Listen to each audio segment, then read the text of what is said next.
নমস্কার, আপনারা দেখছেন নিউজ মুখ্য বার্তা। সকলের সাথে সকলকে নিয়ে নিউজ মুখ্য বার্তা দেখতে চ্যানেলটি সাবস্ক্রাইব করুন।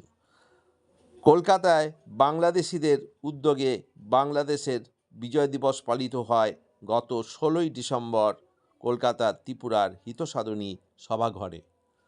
সপ্তাহ পত্রিকার সম্পাদক দিলীপ কুমার চক্রবর্তী, বাংলাদেশ সংহতির সম্পাদক মুরাদ হোসেন, জলঙ্গি পত্রিকার সম্পাদিকা চিন্ময় বিশ্বাস, অকিঞ্চন পত্রিকার সম্পাদক অরুণ ভট্টাচার্য সহ অন্যান্যদের সভাপতিত্বে এবং ব্যবস্থাপনায় এই অনুষ্ঠানটি অনুষ্ঠিত হয়। সঞ্চালনা করেন অরুণ ভট্টাচার্য। সবার শুরুতেই শহীদদের প্রতি শ্রদ্ধা জানানো হয় 1 মিনিট নীরবতা পালনের মধ্য দিয়ে।